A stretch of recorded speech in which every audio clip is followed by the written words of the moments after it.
Video शुरू करने से पहले इस चैनल को सब्सक्राइब करें ताकि आप ऐसे ही और हॉरर, मिस्टीरियस और हिस्टोरिकल वीडियो देख सकें। अब ये कहानी शुरू होती है। सुरैया नाम का एक किसान सुबह सुबह अपने घर से निकलकर उनके गांव से लगभग 30 किलोमीटर दूर एक हाट में अपनी बैलगाड़ी पर अनाज लेकर जाता है। वो अनाज ले जाकर उस हाट में बेचता है। पैसे मिलने के बाद वो सोचता है कि पास के ही गांव में उसकी बहन रहती है। सुरैया सोचता है कि वैसे भी इतनी दूर आ ही गए हैं तो बहन से मिलकर चलते हैं।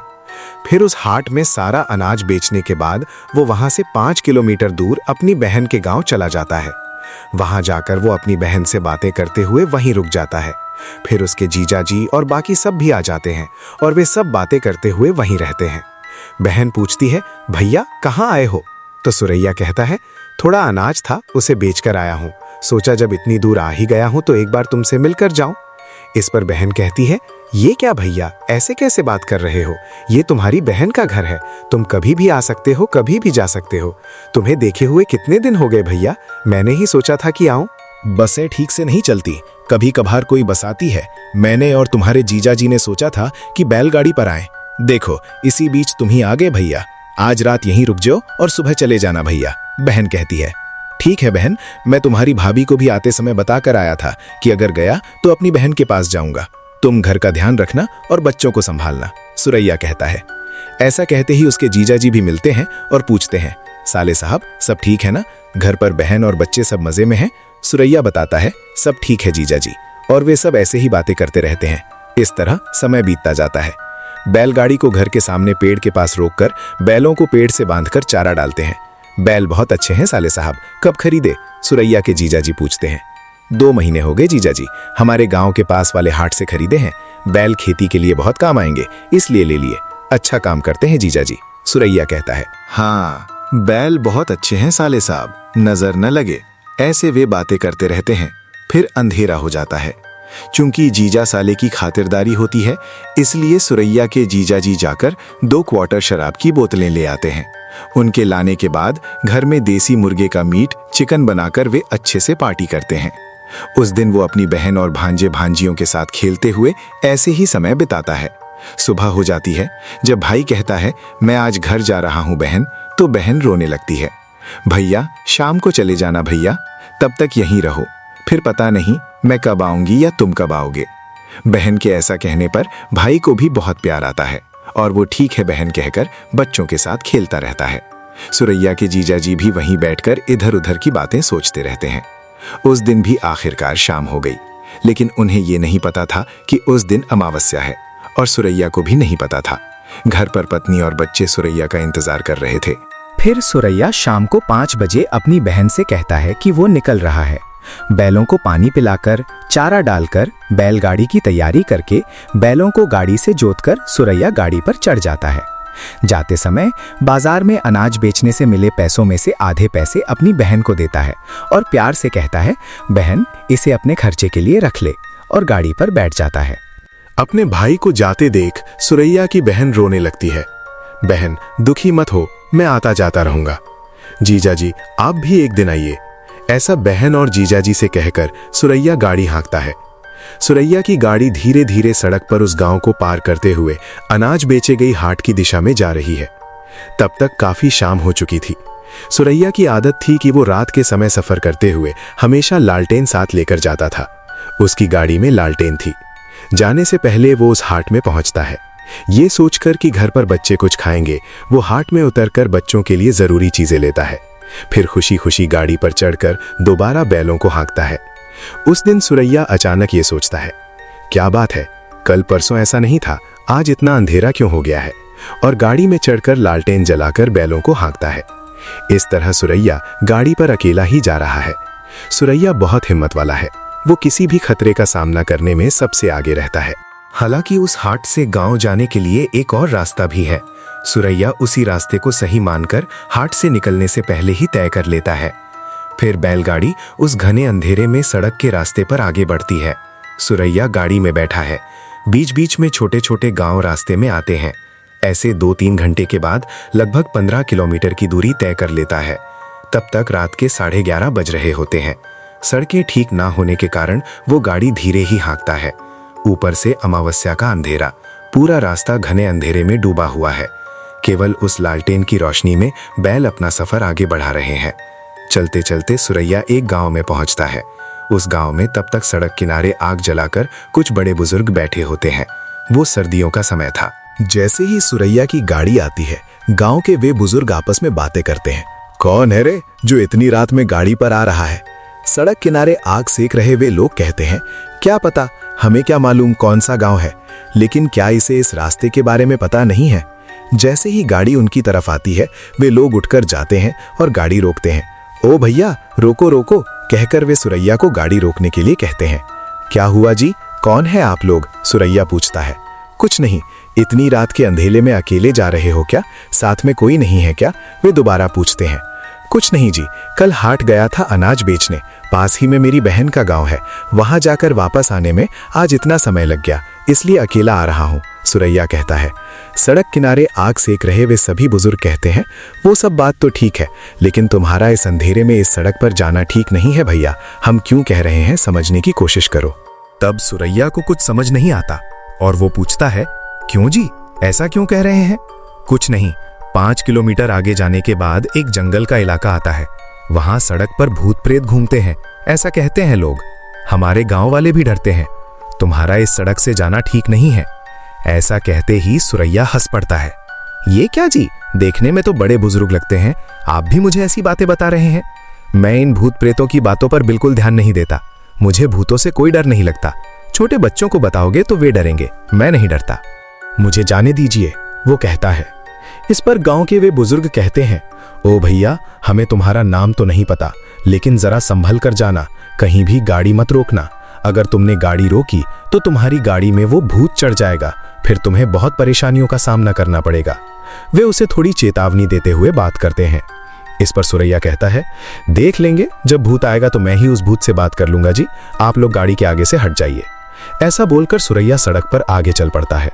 तब पीछे से वे सब सोचते हैं, क्या ये पागल है, बता रहे हैं फिर भी वैसे ही जा रहा है। लेकिन सुरैया इन बातों की परवाह किए बिना उसी रास्ते पर चलता रहता है। आसपास कोई गांव भी नहीं थे और दूर से सियारों के रोने की आवाजें आ रही थीं।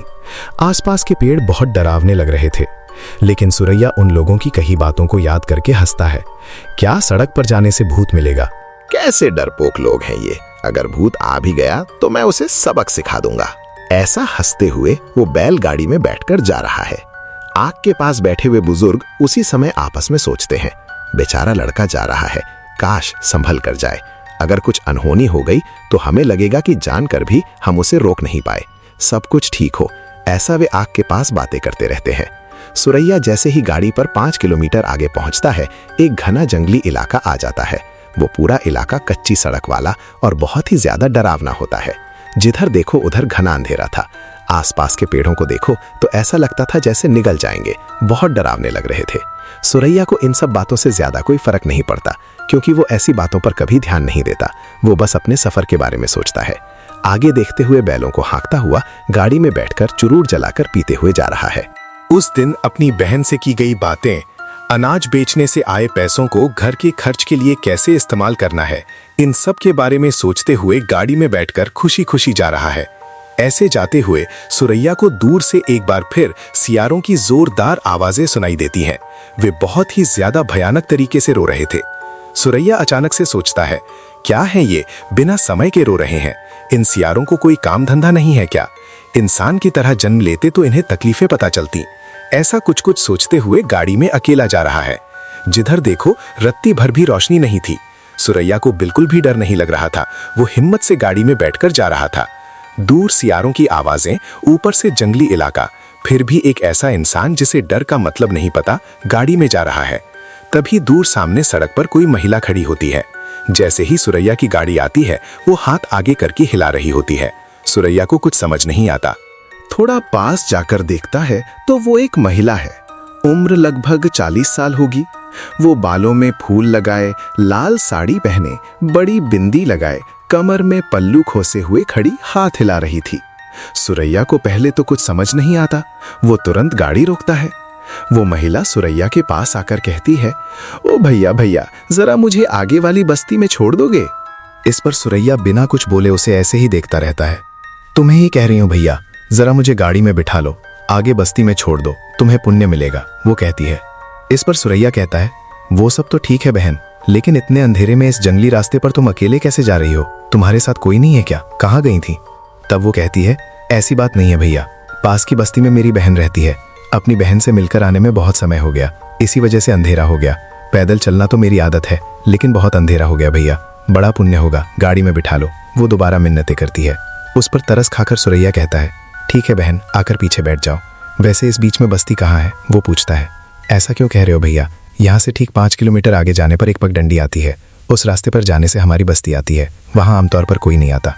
जो लोग इन जंगली इलाकों में घूमते हैं उन्हें ये पता है, वो कुछ कुछ बताती है। ठीक है, वो सब छोड़ो और गाड़ी पर चढ़ो, वो कहता है। वो औरत आकर गाड़ी में पीछे चढ़ जाती है। गाड़ी में चढ़कर बैठने के बाद, ठीक है अब चलो भैया, उसके ऐसा कहते ही सुरैया गाड़ी हाँकता है। बैल तेजी से जा रहे होते हैं, लेकिन जब उसने पहली बार गाड़ी रोकी थी तो बैल थोड़े बेचैन होकर पैर पटकने लगे थे। वे उसकी तरफ अजीबोगरीब तरीके से देखकर रंभाते हैं, लेकिन वो बहुत हष्टपुष्ट, लगभग 6 फीट लंबी लग रही थी और उसका चेहरा चमक रहा था। सुरैया इन सब बातों पर ध्यान नहीं देता। उसे गाड़ी पर चढ़ने को कहकर उसे बिठाने के बाद वो अपनी यात्रा आगे बढ़ाता रहता है। पूरा रास्ता घने अंधेरे से भरा था। तभी वो पूछती है, आप कहाँ से आ रहे हैं? कुछ नहीं बहन, कल मैं गया था, अपनी बहन से मिलकर लौटते लौटते इतनी रात हो गई। ऐसे ही उस गांव से आ रहा था तो किसी बड़े बुजुर्ग ने रोका और कहा कि इस रास्ते से मत जाओ, भूत घूमता है। सुरैया कहता है। ऐसा कहकर और अंधेरा हो गया। उसके इतना कहते ही वो औरत हंसते हुए कहती है, भूत? जिन लोगों ने आपको बताया वे बहुत पागल लगते हैं। क्या भूत ऐसे ही कहीं भी दिख जाते हैं? वैसे क्या आपको भूतों से डर लगता है? वो पूछती है। ऐसा क्यों कह रही हो? मुझे भूतों से डर नहीं लगता। अगर वे मेरे सामने आ भी जाएं तो मैं नहीं डरूंगा, वो उससे कहता है। सच में? क्या तुम सच में भूतों से नहीं डरते? वो थोड़ा हंसते हुए कहती है। हाँ, मुझे बिल्कुल डर नहीं लगता। अगर ऐसा डर होता तो मैं इस रास्ते पर क्यों आता? मुझे बिल्कुल भी डर नहीं लगता। वो सब तो ठीक है, लेकिन क्या तुम्हें डर नहीं लगता? वो पूछता है। इस पर वो हंसते हुए कहती है, मैं ही एक बहुत बड़ी भूत हूं, क्या मुझे देखकर भूत डरेंगे? वो हंसती है। मजाक तो अच्छा कर रही हो, लेकिन सच बताओ, क्या तुम्हें भूतों से डर लगता है? वो कहता है। इस पर वो कहती है, कितनी बार बताऊं भैया, मैं ही एक बड़ी भूत हूं। और वो हंसने लगती है। पूछी गई बात का सीधा जवाब दो, डरती हो या नहीं? उसके ऐसा कहने पर वो औरत कहती है, डर क्यों लगेगा भैया, औरतें ही तो भूत होती हैं ना, हमें डर क्यों लगेगा? ऐसा कहते ही तब सुरैया मन ही मन सोचता है, सच ही तो है। अच्छा मान लिया कि तुम सब हमेशा भूत ही हो। वो मुस्कुराता है। हाँ, हम भूत ही तो हैं जी, वो औरत कहती है। ये क्या, जो बात मैंने मन में सोची वो इसे कैसे पता चल गई? ये सोचकर सुरैया उससे सावधान रहने का फैसला करता है और धीरे धीरे गाड़ी हाँकता रहता है। बैल थोड़े धीमे धीमे जा रहे होते हैं। बातें करते करते जैसे ही वे आगे बढ़ते हैं, एक बड़ा बरगद का पेड़ आता है। उस बरगद के पेड़ के नीचे पहुंचते ही न जाने क्यों गाड़ी रुक जाती है। सुरैया बैलों को जोर से मारता है, गाड़ी आगे नहीं बढ़ती। ये क्या, अब तक तो ठीक आ रहे थे, यहां आकर बैल क्यों रुक रहे हैं? वो सोचता है। बैल किसी चीज को देखकर सड़क के सामने ऐसे ही ठिठक कर रुक जाते हैं। सुरैया को समझ नहीं आता, वो अचानक जोर से बैलों को मारता है। मारते ही वे अचानक आगे बढ़ जाते हैं। ऐसा होने पर ये क्या हो रहा है, ऐसा क्यों कर रहे हैं, ये सोचकर वो शांत रहता है। तब पीछे बैठी वो औरत कहती है, शायद कोई भूत गाड़ी को रोक रहा है भैया। चुप रहो बहन, तुम क्या बोल रही हो, भूत वूत कुछ नहीं होते। तुम ऐसा क्यों कह रही हो? अगर मुझे ऐसा डर लगता तो मैं इस रास्ते से आता ही नहीं। तुम हर बात में भूत भूत कर रही हो। क्या तुम्हें भूत बहुत पसंद है? वो कहता है। नहीं भैया, हम तो खुद ही भूत हैं और तुम कह रहे हो कि क्या मुझे भूत पसंद है? तुम गाड़ी चलाओ, वो एक अजीब लहजे में कहती है। तुमसे मेरी क्या बहस? ये सोचकर वो गाड़ी हाँकता रहता है। बरगद के पेड़ को पार करने की ठीक बाद एक बड़ा नाला, सूखी नदी पार करने का समय आता है। वो नाला बहुत बड़ा होता है, उसमें पानी तो बिल्कुल नहीं होता, लेकिन वो पूरी तरह से सूखा हुआ, लकड़ियों से भरा और बहुत डरावना लग रहा था। बैल धीरे धीरे उस नाले में उतरते हैं। इस तरह नाले में उतरकर जब बैल उसमें चल रहे थे तो पीछे गाड़ी पर से सुरैया को किसी के कराहने जैसी आवाज सुनाई देती है। सुरैया सोचता है, अब तक तो ऐसी कोई आवाज नहीं थी, अब ये कैसी आवाज आ रही है, और पीछे मुड़कर देखता है। वो एक अजीब तरीके से बैठी हुई, पैर नीचे लटकाकर हिला रही होती है। उसका चेहरा ठीक से दिखाई नहीं देता, उसने अपने सारे बाल खोल रखे होते हैं। उस नाले से गाड़ी के पार होने तक वे कराहने की आवाजें बहुत भयानक तरीके से सुनाई देती हैं। ठीक नाला पार करते समय अचानक पीछे बैठी वो औरत रोने लगती है। वो गाड़ी में अपना सिर घुटनों में छिपाए बाल खोले हुए भयानक तरीके से रो रही होती है। सुरैया अचानक पीछे मुड़ता है। क्या हुआ बहन, ऐसे क्यों रो रही हो? अब तक तो ठीक थी, अचानक ऐसे क्यों रो रही हो? क्या हुआ तुम्हें? सुरैया पूछता है। उस पर वो औरत कोई जवाब नहीं देती। गाड़ी नाले में ही चल रही होती है। तभी सुरैया बार बार पूछता है कि क्या हुआ, तो वो सिर नीचे किए रोते हुए कहती है, इसी नाले में मेरा पति मर गया था। वो मेरे लिए यहीं भटकता रहता है। मैं उसी के लिए रोज यहाँ आती हूँ। वो अभी तक मुझे दिखा नहीं। ऐसा कहते हुए वो रो रही होती है। सुरैया को तब तक डर नहीं लगता, लेकिन उसके ऐसा बोलने पर उसे अंदर ही अंदर थोड़ा डर लगने लगता है। क्या बोल रही हो? तुम्हारे पति का मरना क्या है? उसका यहाँ आना क्या है? तुम उसका इंतजार क्यों कर रही हो बहन? क्या बोल रही हो? ऐसा वो पूछता है। हाँ रे, मैं अपने पति का इंतजार कर रही हूँ, ऐसा कहकर वो सिर ऊपर उठाती है। तब उसका रूप बहुत ही भयानक दिख रहा था। सुरैया अचानक उसके रूप को देखकर जोर से चीख पड़ता है।